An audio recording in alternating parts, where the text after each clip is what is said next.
For me, King's Cross is a very, very romantic place, probably the most romantic station, purely because my parents met here.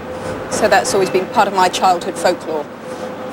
My dad had just joined the Navy, my mum had just joined the Wrens. They were both travelling up to Arbroath in Scotland from London, and they met on the train pulling out of King's Cross. So I wanted Harry to go to Hogwarts by train. I just love trains, I'm a bit nerdy like that.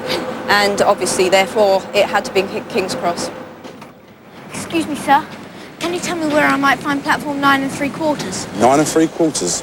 Think you're being funny, do you? Like a lot in the Harry Potter books, it was reality with a twist.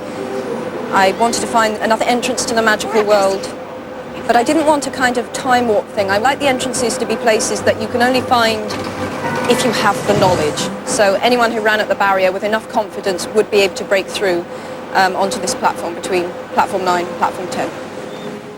Best do it at a bit of a run if you're nervous. Good luck.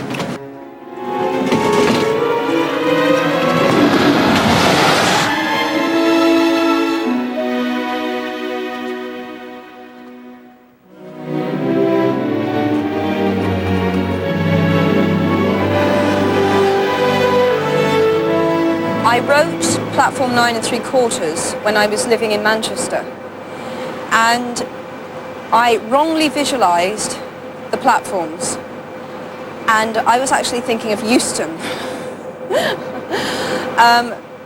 So anyone who's actually been to the real platforms 9 and 10 in King's Cross will realise they don't bear a great resemblance to the platforms 9 and 10 as described in the book. So that's just me coming clean there. I was in Manchester, I couldn't check. It was 5 years from the train journey where I had the original idea to finishing the book.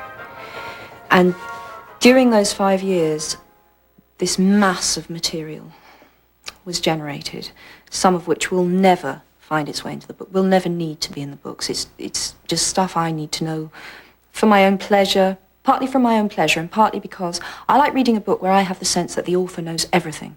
They might not be telling me everything, but you have that confidence that the author really knows everything. Okay, so this is, to the untrained eye, might look like a pile of waste paper, but this is 10 years' work. As you can see, I file meticulously, and I know where every single piece of paper is. But I've dragged out a few bits and pieces. So this is the name of everyone in Harry's year. And all these little symbols mean what house they're in, how magical they are, what their parentage is, because I needed this later for the Death Eaters and so on, and the various allegiances that would be set up within the school. I like this. This was 98, and this was me trying to find words for the Dementors. So I have all these Latin words written all over the inside of my diary.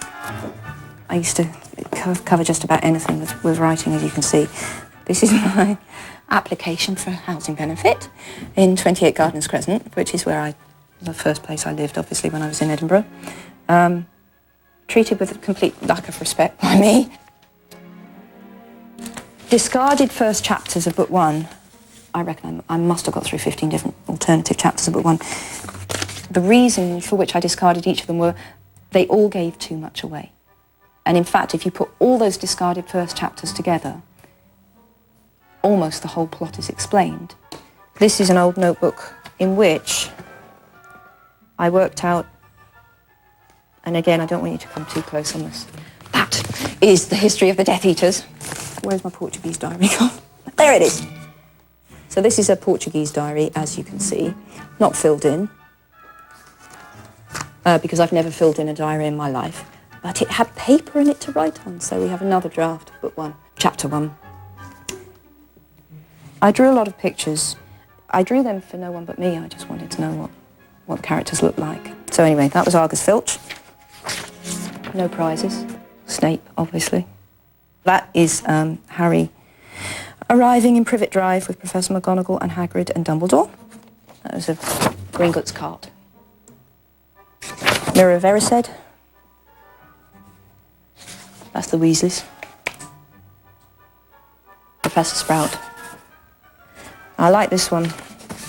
I thought I'd lost this picture, actually, because I was going to show it to Chris Columbus.